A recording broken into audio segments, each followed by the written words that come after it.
Hey everybody, how's it going? Welcome to Good Movies and Music. My name's AJ. So today we're continuing with the album reaction series in which I react to the top 12 albums of 2020, and that's based on their Metacritic ranking. And the reason I'm doing this is because I sort of fell behind in the last couple years as far as keeping up with new music. And this album is a perfect example of just how far behind I was, because the band Creeper, their debut album, which came out in 2017, Eternity in Your Arms, that was one of my favorite albums of that year. That's a great album. That was on, just on heavy rotation, on my drive to work and back for like a month straight. That was just a great album. And then something happened at the end of 2018, just, like a little over a year after they released their debut album. They played a show, I want to say it was maybe November of 2018, in which at the end of the show they announced that this was their last show ever. Apparently they had just broken up on stage, and which was just crazy, because that debut album was so critically well received and fans loved it. What a way to go out, right? But then it turns out, I guess, according to this, they didn't break up after all, because in 2020 they released their sophomore album entitled Sex, Death, and the Infinite Void. And I was so out of the loop with music that not only did I not know that Creeper was actually back together, I had no idea they'd even released another album. So this was a pleasant surprise for me once I decided I was going to do this top albums of 2020 reaction. Because I was looking down the list, was like, well, what am I going to be reacting to over the next few weeks? And when I saw Creeper's name on there, I was like, I had to do a double take. But again, I'm pleasantly surprised that they have another album, and I'm really eager to jump in and listen to it. Just a little bit of background on, their first album and just their kind of musical style. It was a really interesting album to come out in 2017 because it didn't sound like anything else that was coming out around that time, but it did feel very throwback to a lot of the kind of music that I grew up with, in the early 2000s and late 90s. There was some pop punk influence, some hardcore punk influence, but they also just still managed to sound pretty fresh. And I think one of the reasons was because they were also able to just meld some other influences in there that you might not expect. Just for instance, probably my favorite song on that album is called Hiding with Boys. And that song, it kind of, honestly, it sounds like if you were to mix AFI with The Killers, which two very different bands, right? But that's kind of the vibe I get from that song, and it works. It has the kind of, and I'd say even like especially early AFI, that has that hardcore punk / post-punk edge to it, that energy, that loudness. But it also just has this like really anthemic quality, this like sing-along kind of fill an arena type of quality to it, especially that chorus. Man, it's just a real crowd pleaser, sing-along of a chorus. And I think one of the strengths of Creeper as a band is their frontman, their vocalist, Will Gould. He has just such a range, really dynamic as a lead singer. Can almost chameleon-like, transform his voice for any given song. There's songs where he has that snarl and that really just aggressive yell that we know of Davey Havok from AFI. He's good at that style of vocal delivery. But then there's times where he even sounds like the lead singer of Interpol. And then on the song Suzanne, during the chorus of Suzanne, he is channeling Meatloaf. It's really interesting. Like his voice, I was like, is that the same guy singing that I just heard on these past couple songs? And it definitely is. And he just has this really vast range and ability to just sort of, almost become somebody else depending on what the song requires. And so he's this really dynamic vocalist who's really intriguing to listen to. But that first album was so strong, just really melodramatic, but in all the ways that work for something that's like pop punk or hardcore punk. You expect a little melodrama, right, with that genre of music, and they do it just right, just the right amount. But like I said, they also mix in just this really anthemic, like just arena-filling quality that, it's weird to say for like hardcore punk, but it's sort of crowd-pleasing, you know what I mean? Like it really gets you amped up while also being just really sincere and vulnerable. So anyway, that's all I'm going to say for now. I haven't listened to any of the songs on this album, as tempting as it's been, so I'm really looking forward to jumping into it right now and listening to it for the first time with all of y'all out there. So let's go ahead and do that. this is going to be my reaction to Creeper and their new album from 2020, Sex, Death, and the Infinite Void. That's a heavy title. But then again, so was Eternity in Your Arms. Again, the melodrama. Alright, let's go. The last album started with a song called Black Rain. Now we're starting with Literal Rain. Very on brand. Hallelujah, for the devil almighty reigns. Let us rejoice. The previous album also started with a spoken word piece. Would you be Armageddon as we fall out of heaven on gas unswept? When the sun comes, we vanish like vampires. This is a lot more poppy even than that first album.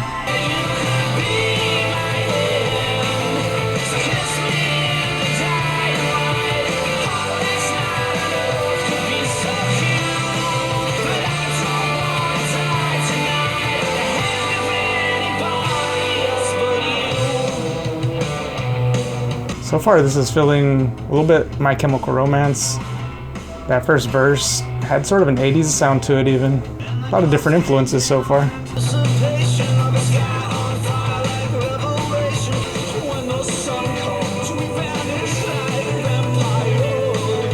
Also a little bit of a Robert Smith and a Cure vibe to it.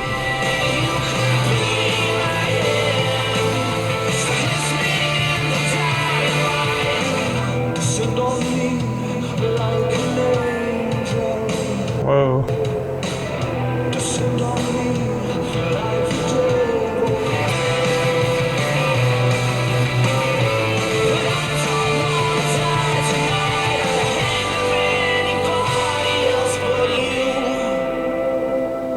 Born Cold.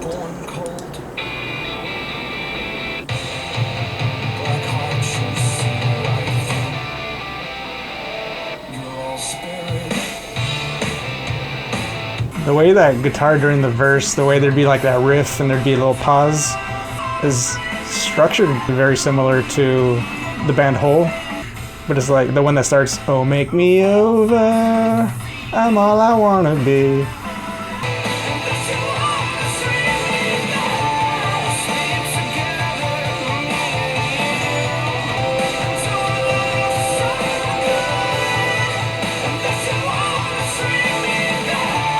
That chorus had a very similar feel to the chorus from Black Rain off their first album.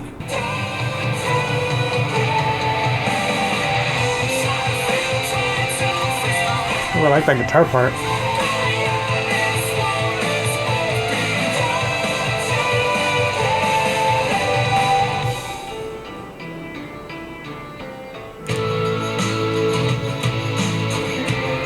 Oh, that's a very different vibe for Creeper.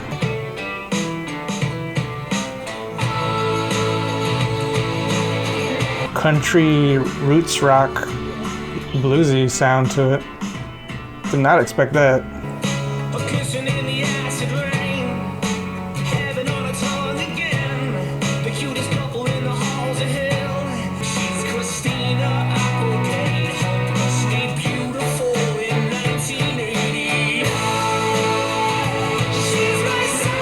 Is this song about married with children?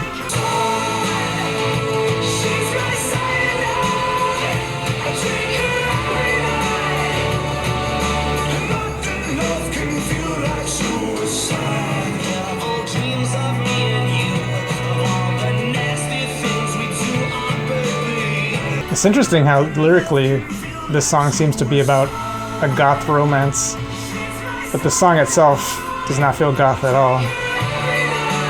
It feels like 90s alt rock.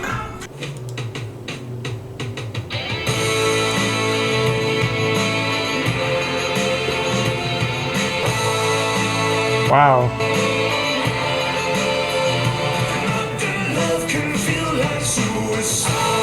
I really love that chorus.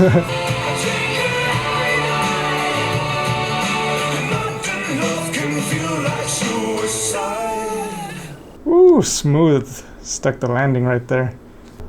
Yeah, so far that was my favorite track on the album. Definitely the standout so far, but very different. Not what I would expect from Creeper.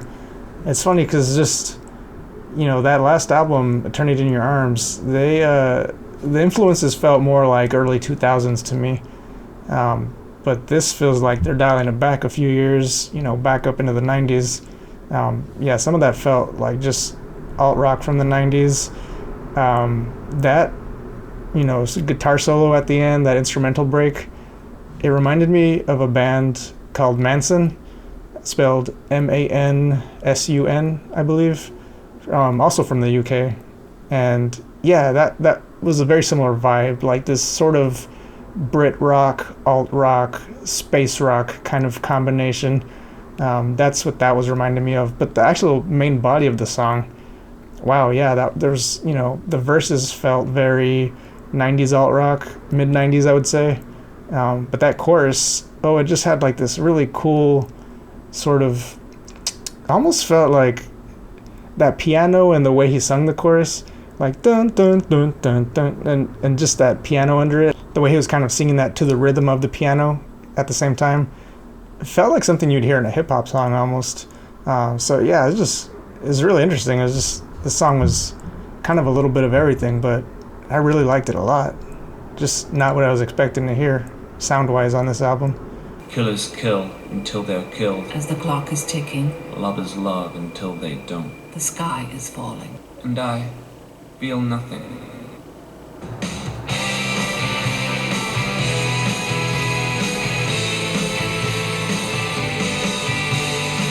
Wow. I mean, there are definitely hints of the old Creeper in this album, but at the same time, it feels like a total reinvention.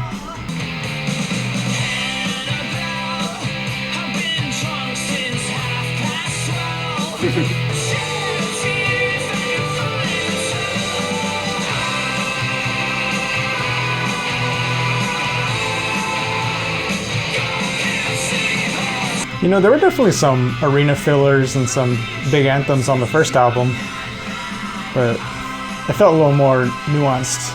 Now they're just definitely really going for it.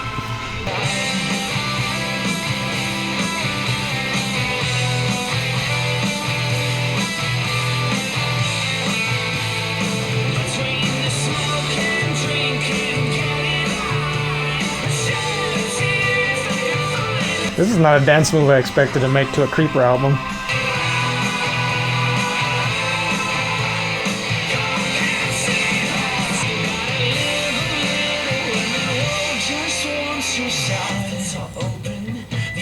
You say you gotta live a little when the world wants you sad? It's a good message.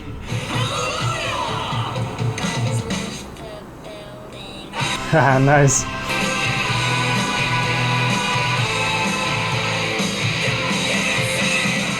Dare I say, this album sounds like a happy Creeper. Like, this band sounds like they're in a really good place. Like, these songs all just sound so positive and, like, happy. But the lyrics are still, there's a lot of, the usual Creeper lyrics about, death and dying. I mean, the album's called Sex, Death, and the Infinite Void.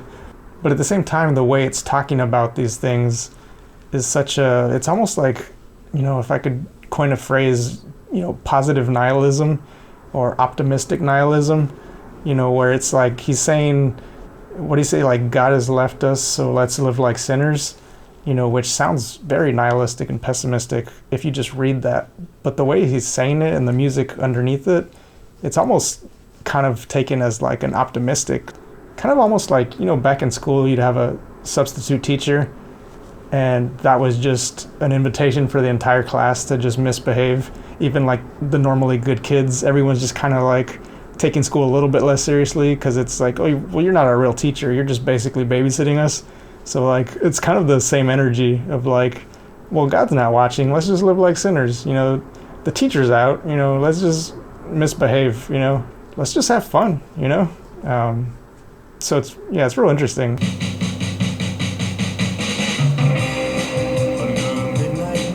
Ooh. When our lips collide, then we crash like cars.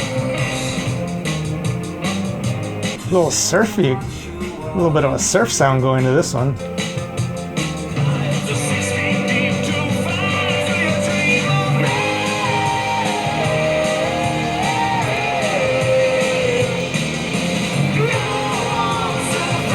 I predicted that the chorus was going to go a little bit bigger and more kind of pop rock oriented, but the thing to do would have been to just go off into like a surf guitar tangent, just like really shred, because that's what that verse felt like it needed at the end of it. In the early hours, as the candles die, and she tastes like ocean, and I fall like rain. I'm glad you mentioned the ocean, because this has such a surf vibe to it. To watch the angels weep to die, the 6 feet deep to find for your dream of me.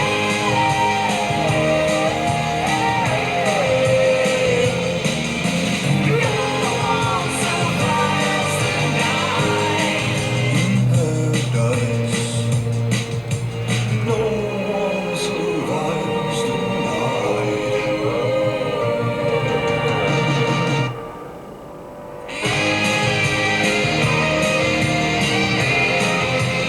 Is that a synthesizer or is that a saxophone? Either way, that was a nice touch.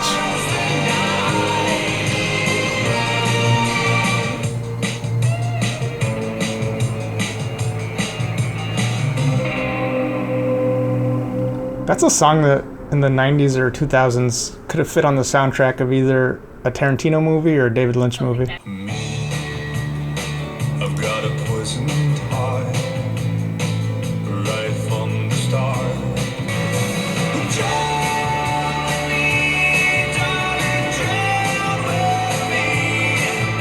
The chorus sounds so familiar.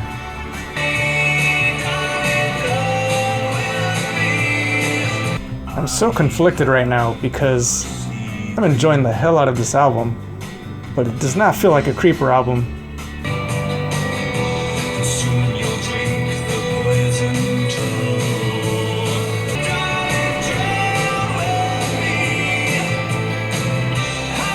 I figured it out. That chorus sounds very Foo Fighters. Specifically one of their songs, but I don't remember which one. But if you know which Foo Fighters song I'm thinking of, let me know in the comments.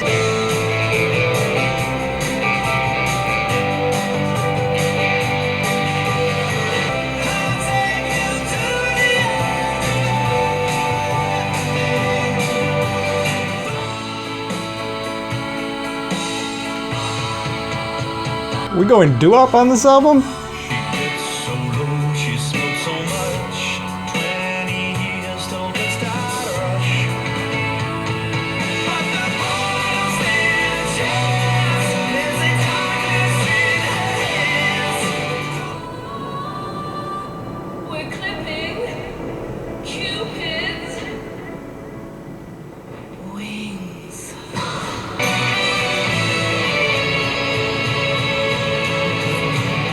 Don't stand a chance. There's a darkness in her hands. The thorns all know. You were drunk the night we met. Oh, nice. Change up the lead vocals on this one. To hide the taste below. Did I grow up too fast? Along the way, Like a nice duet. Withhold your heart to soul. walk a crowd with your friends. I loved you for a little while. 4 years ago. Ro, tell me what heaven is like. It sits above a cloud that shines like the edge of a blade of a knife. Yeah, I'm guessing there's some sort of through line. There's a narrative of some sort. I think I do remember that from their previous album, that it was, I guess, sort of a concept album, that there was a story that was being relayed through that album. But they seem to be leaning a lot more into the narrative aspect on this album with all these interludes. We'll storm the gates of heaven. God is dead. We met at a strange time of my life. It's a nice little Fight Club reference there. She's a warning boy. Her kiss is violence. Her kiss is violence. That reminded me of the movie Emma, the new one that just came out with Anya Taylor-Joy. Innocence. Her kisses violence. She's a war in me. She's a war in me. Her kiss is violence. Her kiss is violence. That sounds nice. And it's far too cold for heaven.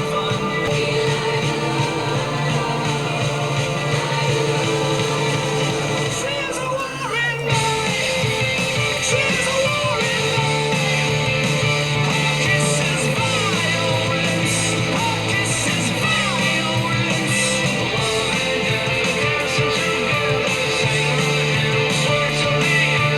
This part feels a little bit like The Strokes, if I'm being honest. Interesting. Yeah, that's what's been missing. I mean, I've been enjoying this album, but like I said, it just hasn't felt like a Creeper album. But that song right there was probably the most Creeper song on the album in terms of just comparing to their previous work. So it was just nice to get that sound again. That was really, I felt like I needed that at this moment in the album. You know, just let's get back to a little bit of what we know works, you know? As much as I am enjoying all these really big departures in their sound, it is nice to get some of that throwback Creeper in there. Be faithful unto death, and I will give you the crown of life. Said her name 3 times in the mirror. The night the dead rose. She's a shadow, I'm a ghost, oh ghost.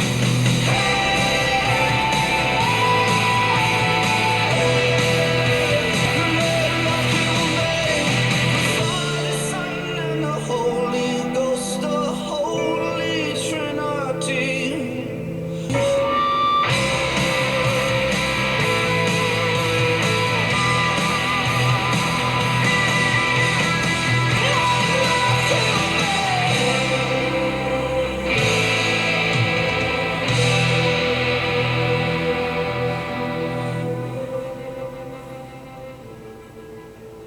Sex, death, and the infinite void. The very thoughts There's the album title. you avoid. I breathe them out as you breathe them in. Oh, my friends. Oh, my friends. Oh, my friends hurt. Ooh, that line cuts. My confidant, my dearest friend, I watched you grow as you watched me bend, then cried myself to sleep again. You lost your way somewhere with me, and getting high has got us all so low. I'm so sorry if I failed you. You know I love you so. Oh, my friends hurt. Definitely feels like the most vulnerable song on this album. Wow. No longer can I live the life I knew at 18. No longer can I gaze into the life lived in between. The bloom is off our rose, and now that rose is dead in part. But I wish I were more careful with your heart. So, you know, it's funny how I talked about in my intro that Creeper had, at the end of their tour for their first album, had ended their last show by saying that they were breaking up, that this was going to be their last show ever. And in a way, they weren't lying. Like, this was like a very different band. I mean, the name is the same, the people are the same, but it feels like a very different album. The sound is different. There's maybe only 1 or 2, maybe 3 songs that sounded like the Creeper from their debut album, Eternity in Your Arms. Everything else felt like a total departure, and not just one style. It's not like they moved from one genre to another. They were just kind of sampling a lot of different genres and mixing genres. It was really fascinating, and I enjoyed it. Like, I think it was still a pretty solid album overall, but just the fact that I was expecting a Creeper album and got something that was very different.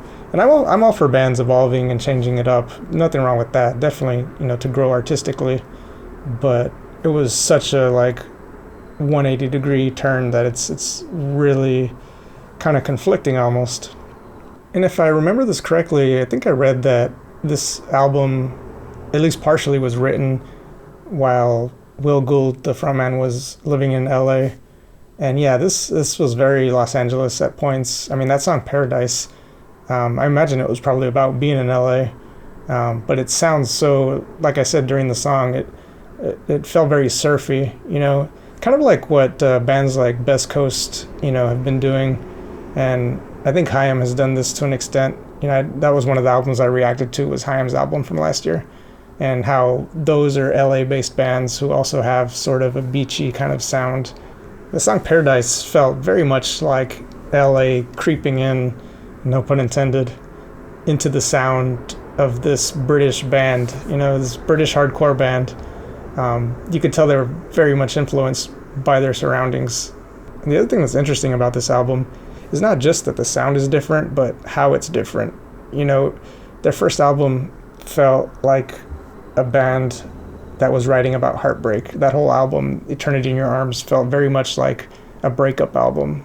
And this album, Sex, Death, and the Infinite Void, feels very much like a rebound album. Like this is an album that sounds like they're in a good place. You know, it felt very optimistic. I mean, the lyrics are still very Creeper in that they're very not optimistic.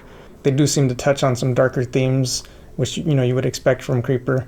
But it's just that the underlying sound underneath these lyrics is just a lot much of a brighter, glossier, poppier sound. This album feels like it's coming from a place of just trying to get your life together, trying to get back on track, trying to see the bright side, and, you know, just really getting out there and saying, I'm ready, world, I'm ready to start living again. Yeah, I'm gonna have to listen to this album a few more times before I can really have a solid opinion of it. Because right now, like I said, I'm just almost sort of in a shock of how different this is from Creeper. You know, I played the hell out of that first album when it first came out in 2017. And, you know, you always want to give every piece of art its own shot. You don't want to be necessarily comparing everything to something else. So I did want to listen to this with an open mind. And I really did enjoy a lot of the music, but it's just so different that it almost felt like I was listening to a different band.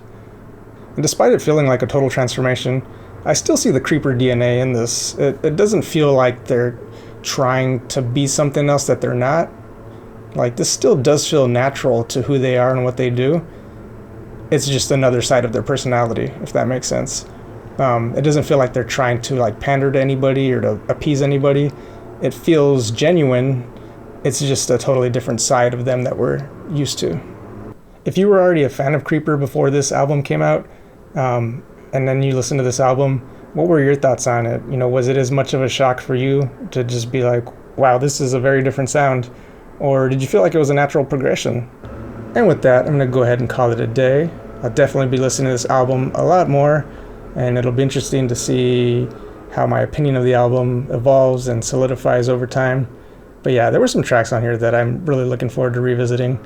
Without being surprised by them, I think it'll help me be a little more objective about the songs themselves. So, good times, exciting times. Glad that they didn't break up after all, like they said they were in 2018. Anyway, that's going to do it for me for today. I want to thank you for watching this album reaction, and if you want to follow along with more reactions like this, you should definitely hit that subscribe button and ring the bell for notifications, because that lets you know when I upload a new video. Signing off for today, this has been Good Movies and Music. My name is AJ. Thanks for watching, and have a good day.